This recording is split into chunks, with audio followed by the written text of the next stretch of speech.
एक सेकंड मारा मारा।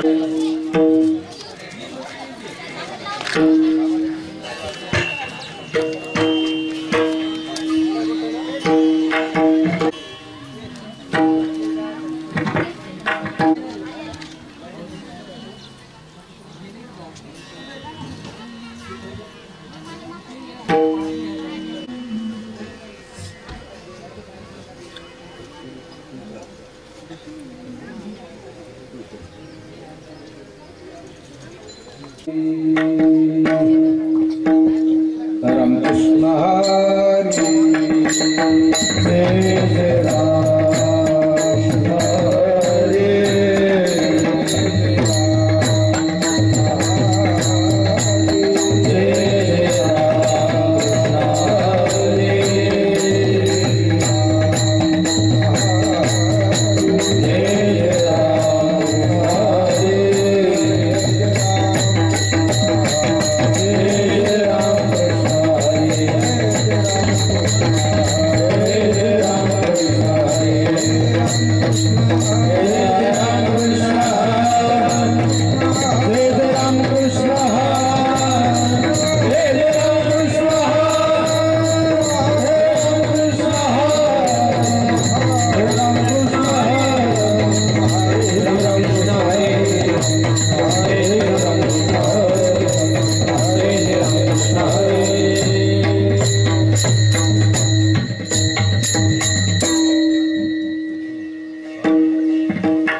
रूप पाहता लोचणी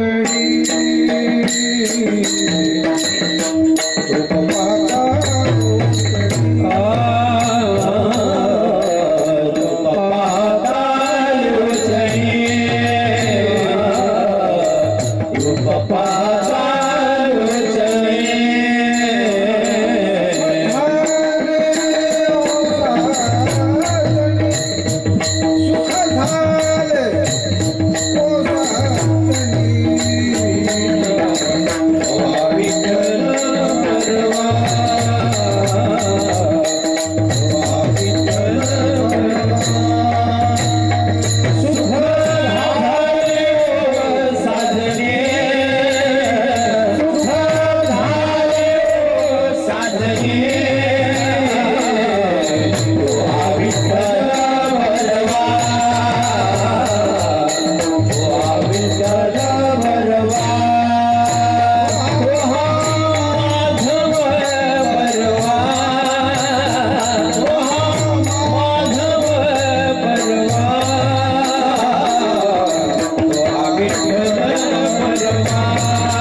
गायनाचार्य राजे महाराज लिंगापूरकर आणि त्यांना साथ करतील ज्ञानेश्वर माऊली साखरेकर.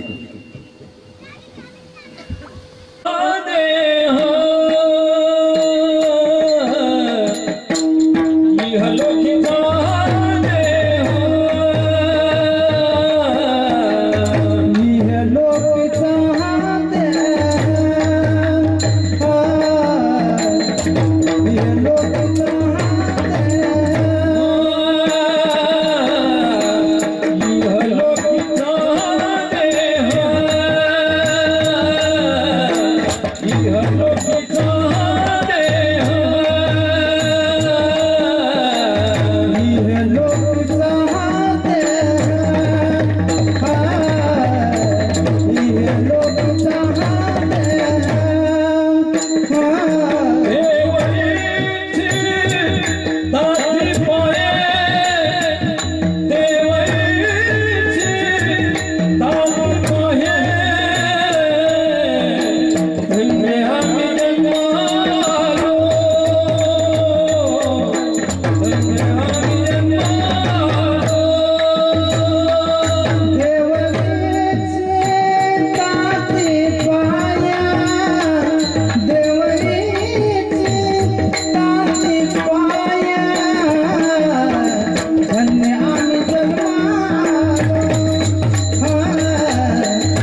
विठोबाचे झालो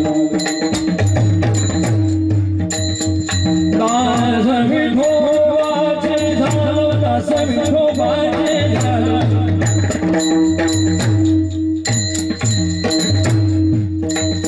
दास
ताती पाहे धन्य आम्ही जन्मालो दास विठोबाचे झालो आयुष्याच्या साधने सचितानंद पदवी घेणे धन्य आम्ही जन्मालो दास विठोबाचे झालो तुका म्हणे पावटणी करू स्वर्गाची निशाणी धन्य आम्ही जन्मालो दास विठोबाचे झालो विठ्ठला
सकळ विद्येचे अधिकरण तीची वंदू श्रीचरण श्री गुरुची ते नमस्कारुणी आता गुरुर ब्रह्मा गुरुर्विष्णू गुरुर्देव महेश्वरः गुरु साक्षात परब्रह्म तस्मै श्री गुरुवे नमः। नमो ज्ञानेश्वरा निष्कलंका दयाच्या गीतीची वाचिता टीका ज्ञान होय लोका अतिभाविका ग्रंथार्थिया शरण शरण हनुमंता तुम्हाला रामदूता काय भक्तीच्या त्या वाटा मददावा व्यासुटा। प्रस्तुत कीर्तन रूपी कार्यांचं कारण गुरुपळी या गंगा तटावर असणाऱ्या पवित्र नगरीमध्ये आनंदमय ग्रस्ताश्रमामध्ये आपलं जीवन व्यतीत करणारे सत्पुरुष महान ग्रस्त उत्तमरावजी भीमरावजी पवार त्यांना मार्गशीर्ष वध्ये दशमीला देव आज्ञा झालेली आहे आणि आपल्या वैदिक सनातन अर्थात हिंदू धर्मामध्ये 16 अशा प्रकारचे संस्कार सांगितलेले आहेत। त्यापैकी हा त्यांच्या 13वा संस्कार आहे। लक्षामध्ये त्यांचे सुपुत्र असणारे ज्ञानेश्वर उत्तमरावजी पवार, दुसरे सुधाकर उत्तमरावजी पवार आणि संजय उत्तमरावजी पवार या तिन्ही सुपुत्राने आपल्या धर्मदायी पित्यांचे इहलोकांचं दर्शन घडून दिलं। नवे इहलोकामध्ये वाटचाल कशी करावी हेही मार्ग महाराज त्यांना शिकवला आणि संपूर्ण जीवनामध्ये आनंदमय जीवन जगल्याचा एक पुरावा म्हणून त्यांनी हा 13वीचा कार्यक्रम धर्म संस्कृतीच्या नियमाप्रमाणे आयोजित केलेला आहे। आज पौष शुद्ध सप्तमी आहे। महाराज देहावसानाची तिथी अगदी चांगली आहे आणि ही तिथी आजची ही फार चांगली आहे लक्षामध्ये। तेव्हा त्यांच्या 13वीचं निमंत्रण स्वीकारून नियमाप्रमाणे कार्याला आरंभ झालेला आहे। अधिष्ठान हनुमंतराय गंगा माता विनेकरी मृदंगाचार्य सुश्राव्य गायनाचार्य मंडळी इथे उपस्थित असणारी महाराज मंडळी श्रोते मायबाप मंडळी पाहुणे मंडळी आणि त्यांचं असणारं फार मोठ्या स्वरूपाचं पवित्र अशा प्रकारचं स्नेही असणारं कुटुंब। एक तर पाटील साहेबांच्या 4 बहिणी 3 मुलं 3 सुना अनेक नातवंड मुली किती 1 मुलगी त्यांचे बंधू आले लक्षामध्ये भाऊजाई पुतणे आणि असा खूप मोठा असणारा परिवार त्याही परिवारासह आणि चौबदार माझी आराध्य देवता गोमाता आणि भूमाता आपल्या सर्वांच्या पवित्र चरणावर नमस्कार करून अल्पेशा वेळेमध्ये चिंतनीय अभंग आहे। संत श्रेष्ठ जगदवंदे जगद्गुरु तुकोबर यांचा 4 चरणाचा मानवी देहाचं महत्व काय आहे हे दर्शविणारा अभंग आहे। महाराज म्हणतात यह लोकीचा हा देह आहे ना देवची ताती पाहे धन्य आम्ही जन्मालो दास विठोबाचे झालो। मायबाप हो मनुष्य जन्म सामान्य नाही लक्षामध्ये जे काही तुम्हाला वाटचाल करता येते याच देहाच्या माध्यमातून करता येते अन्यथा भरपूर योनी या पृथ्वी तलावर आहेत। कारण जलचर आहेत वनचर आहेत कीटक आहेत आळ्या आहेत पशु प्राणी भरपूर आहेत पण त्या कोणत्याही देहाच्या द्वारा भगवंताकडे वाटचाल करता येत नाही पुनर्जन्माकडे वाटचाल करता येत नाही हाच देह। म्हणून महाराज हा देह फार पवित्र आहे आणि या देहाचं महत्व कळून घेण्यासाठी एक व्यक्ती जबाबदार आहे। तो म्हणजे कोण? त्या व्यक्तीचं नाव शास्त्र पुराणामध्ये गुरु असं आहे. ज्ञानोबा म्हणतात आपण नाही. गुरु तेथे ज्ञान, ज्ञानी आत्मदर्शन, दर्शनी समाधान, अति जैसे. गुरु म्हणलं की गुरु आले. विठाल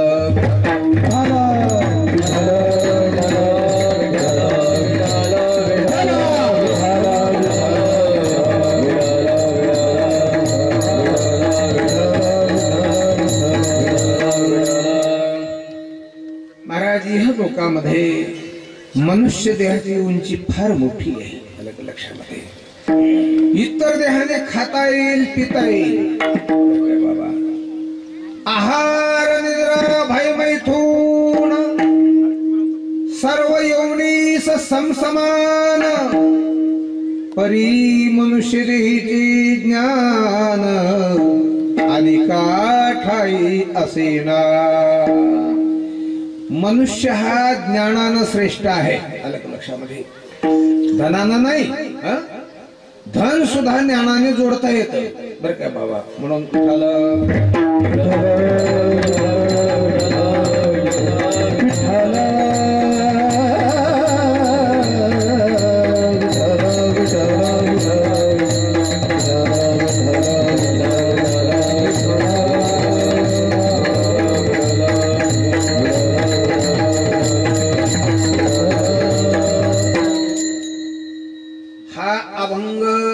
लिहित असताना, वाचन करत असताना तुकोबारे म्हणतात इह लोकीचा हा देह म्हणत असताना स्वतःच्या छातीवर हात ठेवतात महाराज. हा देह दुसरा कोणता नाही.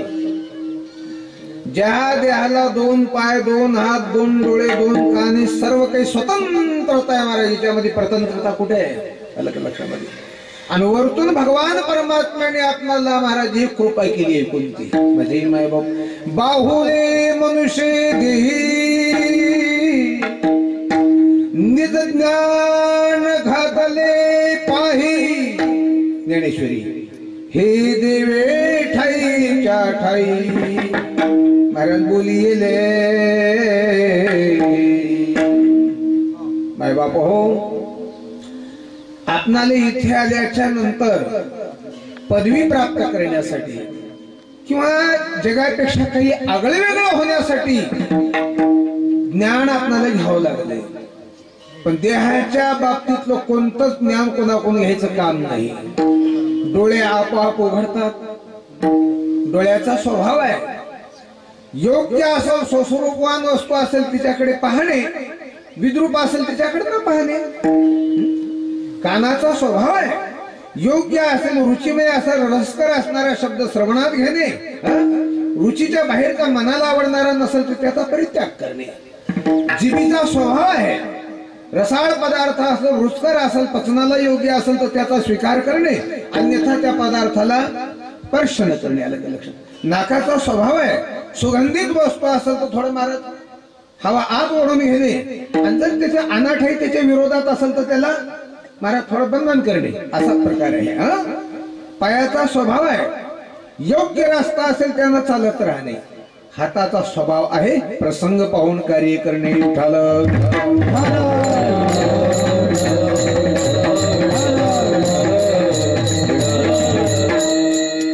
पण या सर्व इंद्रियाच्या द्वारा महाराज एकच करता येत. अलग लक्षामध्ये सर्व इंद्रियाला एकत्र आणलं ना आजही भगवंताचं दर्शन होतं, साक्षात भगवंताचं दर्शन होते. परंतु या दर्शनाला आड येणाऱ्या 3 गोष्टी विचारसागरानं सांगितल्या गुरुजी. अलग लक्षामध्ये पहिली गोष्ट सांगितलेली आहे ती मल. म्हणजे मनामध्ये मलाचा अर्थ होतो पाप. मल या शब्दाचा अर्थ पाप. मनात जर पाप असेल ना तर देवापर्यंत नाही जाऊ शकत. आपण जागी खचून पडतो महाराज. पापाने खचीकरण होत असते लक्षामध्ये. मग त्याच्या वाचेला शब्द सुद्धा विकृत येतात. अलग लक्षामध्ये बुद्धी सुद्धा महाराज त्याची भ्रमण करते आणि आपलं नेमकं नुकसान एकाच वस्तूमुळे आहे महाराज. त्या वस्तूचं नाव आहे ब्रह्म. काय आहे? ब्रह्म ब्रह्म संपल्याच्या नंतर पुढे ब्रह्मच आहे महाराज. आपला ब्रह्मच संपायला तयार नाही. लक्षामध्ये पहिला मल आहे. दुसरा आहे माझी मायबाप हो आवरण. बुद्धीच्या ठिकाणी सतमार्गाकडे जात असताना त्या बुद्धीला जर वेळोवेळी आवरण होत असेल, त्यात काय पडलं? टाळवा जुल्यान काय पोट भरते का? टाळ घातल्यान कुठं माणूस मोठं होते का? महाराजाच्या नादी लागून काय फायदा आहे? आता काही काही ते बिचारे उघड्यावर देव नाही म्हणतात. मला वाटते देव नाही म्हणणाऱ्याच्या गळ्यास चांगल्या भारीच्या सुगंधित फुलाचा हार घालाव, पदरच्या पैशानं शाल पांघरून त्याच्या पाया पडो. की खरं बोलला? काय त्याचं खरं आहे का? जे वस्तू त्याला मिळालीच नाही ते हो म्हणेल का नाही म्हणेल? काय म्हणणार आहे? नाही म्हणते. पण लोक महाराज देव नाही म्हणले की त्याच्यावर रागावतात. देव नाही म्हणणारावर शिवा महाराज कधीच रागावणारे. माझ्याकडे तुमचं स्वागत आहे.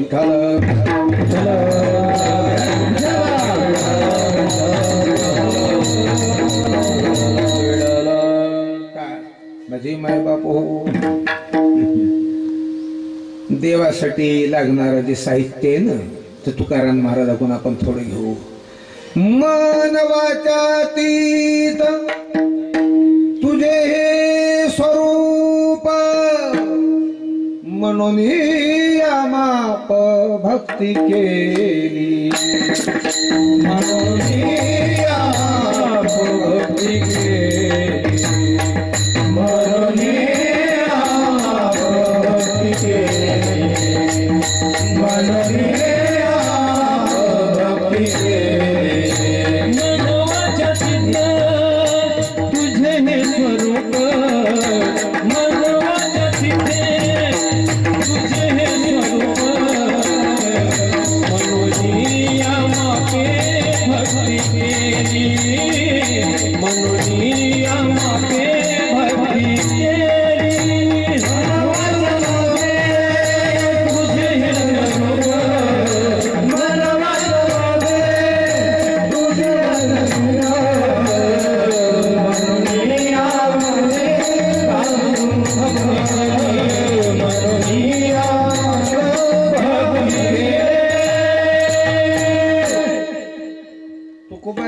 देवा तुझं स्वरूप हे मनाच्या वाचेच्या अतीत पलीकडे आहे.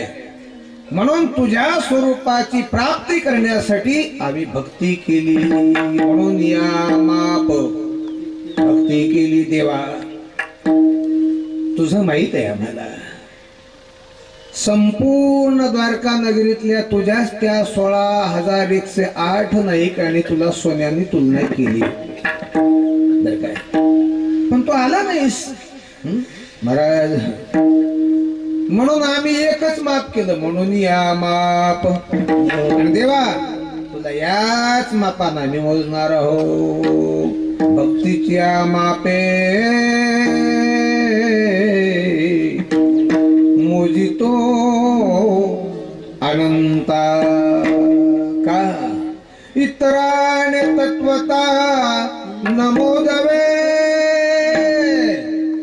इतर कोणत्याही पदार्थाने देवाला मोजल्यासारखं नाही, मोजल्या जात नाही. अलग का? हे संपूर्ण पदार्थ त्यानेच निर्माण केले महाराज. तो काय मोजून घेतो? उठाल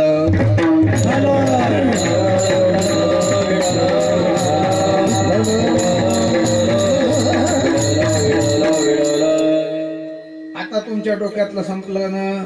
व देव नाही म्हणणाऱ्या लोकांचं खरे का? त्याचं कारण आहे ते भक्तीच करीत नाहीत ना. शेतामध्ये उत्पन्न किती होते हे खानदानी शेतकऱ्यानं मन लावून करणाऱ्याला माहित आहे का बटेनं लावणाऱ्याला माहित आहे? जमीन किती पाटील? 20 एकर. काय काय पडलं? बटेन आमची लावून टाकली 10 वर्षापासून आम्ही. याला काय माहिती? बटईनं जमीन लावणाऱ्याला जमिनीचं महत्व कळत नाही, तसं न भक्ती करणाऱ्या माणसाला देवाचं महत्व काय कळत महाराजाला लक्षामध्ये? गेले सत्याला झाला भंडारा खाल्ला, भरपूर नाही गेले आपल्या हात पाय हल्ली.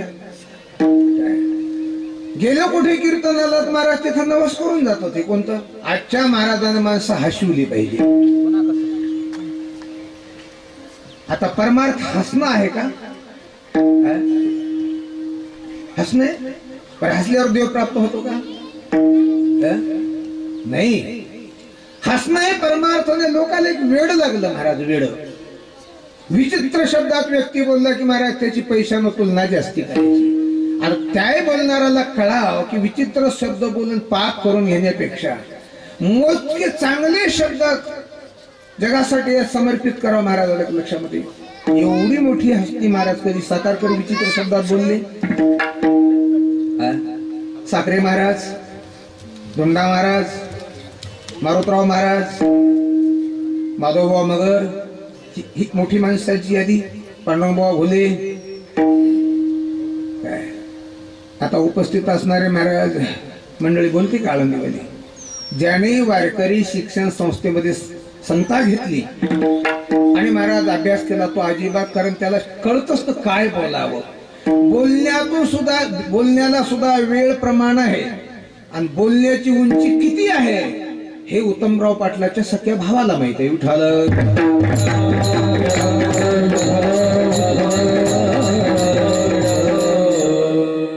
बोलण्याचं गांभीर्य, बोलणं किती महागात असतं आणि किती स्वस्तात असतं हे वकिलाला आणि जजलाच कळते बोलण्याबद्दल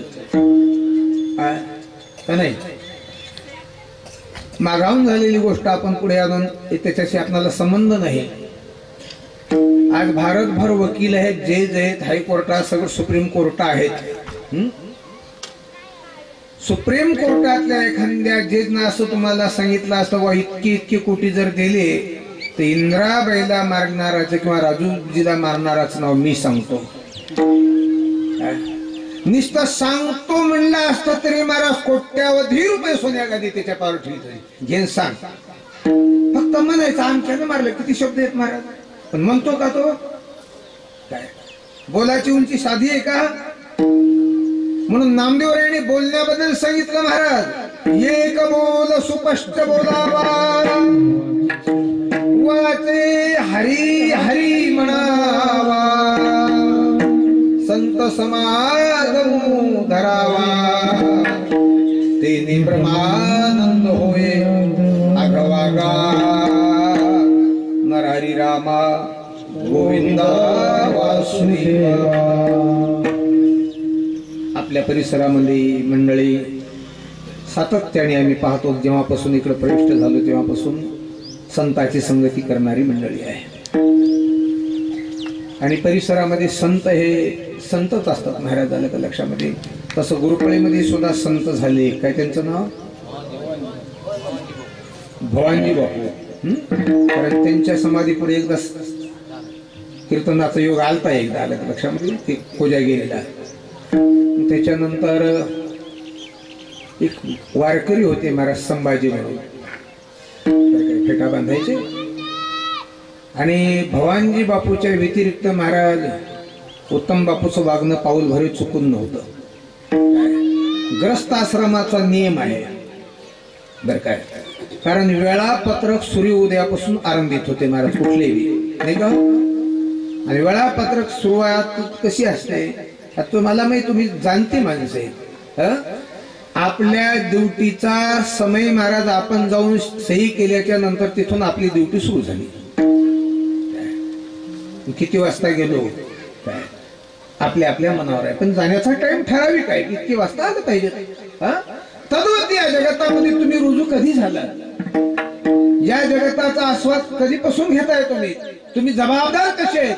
बर, सरकारमध्ये आणि देवाच्या कारभारामध्ये महाराज तिळभरे फरक नाही. सरकारामध्ये अन्याय केला त्याला सजा आहे आणि वेदशास्त्रामध्ये अन्याय करेल त्याला सजा आहे. म्हणजे दुराचार करणाऱ्याला महाराज दोन्हीकडे सजा आहे. लक्षामध्ये असू द्या, तिकडे वेळापत्र महत्वाचं, इकडे वेळापत्र. तिकडेही ज्ञान पाहिजे आणि इकडेही ज्ञान पाहिजे महाराज. अज्ञानाचं कुठे काही चालू शकत नाही, अज्ञानाचा कोणी स्वीकार करू शकत नाही. तेव्हा हे अध्यात्म ज्ञान आहे आणि हे भौतिक ज्ञान आहे. नोकरी वगैरे काय भौतिक ज्ञान आहे आणि हे जे आहे ते अध्यात्म ज्ञान. अध्यात्म आणि भौतिक या दोन्हीचा समन्वय घालता येतो गुरुजी. काय ते आमच्या उत्तमराव पाटलानं घालून दाखवला महाराज. आता त्यांच्या सुकन्या म्हणत होत्या, बाबांनी देह अवसानाच्या प्रसंगाच्या अगोदर गाथा पारायणाला आरंभ केला. मला सांगा गाथावर केवढं प्रेम असेल, किती आदर असेल त्या तुकोबारायांच्या वचनावर त्यांचं. आणि गाथा पारायण करीत करीत करीत महाराज देह मार्गशीर्ष महिना म्हणजे कोण हो, भगवान परमात्मा अर्जुनाला विभूती योग सांगत असताना 15 विभूती सांगितल्या, 75 विभूती सांगितल्या सगळ्या. त्यात ही विभूती आहे महाराज. मासाना मार्गशीर्षो ऋतुनाम कुसुमागरः. मार्गशीर्ष मास मेराही स्वरूप आहे, मैं हूं. आणि या मार्गशीर्ष महिन्यामध्ये महाराज दशमीच्या दिवशी तर महाराज फार आनंद असतो. आलं लक्षामध्ये का, एकादशीच्या व्रताला सुरुवात दशमीपासून आहे. आणि ज्याने दशमीच्या महाराज सूर्य आरंभाच्या प्रसंगाला ब्रह्ममुहूर्ताच्या प्रसंगाला हे ठेवलं महाराज. आलं लक्षामध्ये. हे 8वा अध्याय पाहून घ्या. आता इथे मानकेश्वर आहे ना, ते सरपंच मला माग महिनाभर सारखाच पण मला 8व्या अध्यायाचं महत्व सांगा, मला 8व्या अध्यायाचं महत्व सांगा. हे बघा समोर तुम्हाला मी केल्यानं काही होत नसतं. एकदा आम्ही आमच्या गुरुच्या समोर बसलो असताना गुरु म्हणले मला एकाच गोष्टीची खंत आहे. कोण्या गोष्टीची खंत आहे तो तुम्हाला? सगळं तर झालं ना? नाही झालंय सगळं, पण ते भीष्माचार्यांनी कशासाठी एवढा मोठा अट्टहास केला होता? म्हणलं उत्तरायणासाठी. म्हणजे मलाही उत्तरायण प्राप्त झालं पाहिजे. लक्षात. आता माझा अधिकार नसताना महाराज त्यांच्या समजुतीसाठी सहज बोललो. होईल ना? काय बोललो? होईल ना? लक्षामध्ये. आणि ज्या दिवशी उत्तरायण लागलं त्या दिवशी पहिल्याच दिवशी महाराज त्यांनी देह ठेवला. लक्षामध्ये. पाटलांनी उत्तरायण लागलं का त्याच प्रसंगाला देह ठेवला महाराज. लक्षामध्ये. आता उत्तरायण चालू आहे बाबा. शास्त्र सांगते उत्तरायण असलं पाहिजे. आणि तिथी शुक्ल पक्ष गती हे ते शुक्ल पक्ष असला पाहिजे. माझे मायबाप हो, शुक्ल पक्षीचा फार महत्व आहे. आणि त्यातल्या त्यात मुहूर्त असला पाहिजे. अहमुहूर्तावर देह ठेवण्याचा प्रयत्न करू नये. त्याच्यासाठी काही पैसे भरावे लागतात का? अजिबात नाही. मग ते लागते केवळ पुण्य. तुमच्या मनोवृत्तीतून घडलेल्या या जगतातील महाराज व्यवहारातून पुण्य प्राप्त होते. तुमच्या मनबुद्धीच्या माध्यमातून घडलेल्या वृत्तीतून पापही प्राप्त होते. पाप आणि पुण्य शरीराच्या द्वारा प्रकट होत, पण आचरणाने विठ्ठल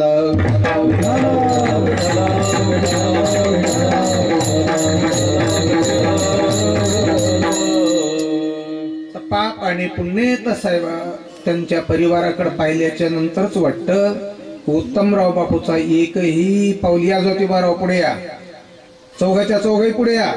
बरं झालं एका साखळी सापडले. विठ्ठल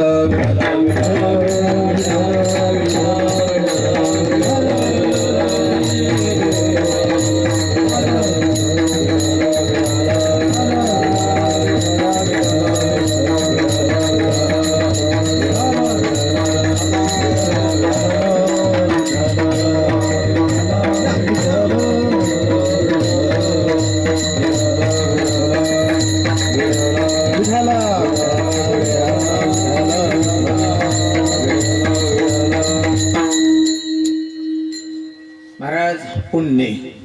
पण हे पुण्य त्या आत्म्याबरोबर असते महाराज. कशाबरोबर असते?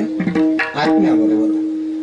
तो आत्मा म्हणून आपला विषय होता या जगातील कोणताही व्यवहार समोर बसा इथे आपण त्याचा स्वीकार करत असताना बरं का वेळापत्रक आहे आणि निवड आहे असा आपला विषय होता ना. तर त्याच्यासाठी तुकोबारायांनी सुंदर अशी एक अभंगाची रचना केली महाराज. कोणता? ब्रह्मचारी व्रते घोकावी अक्षर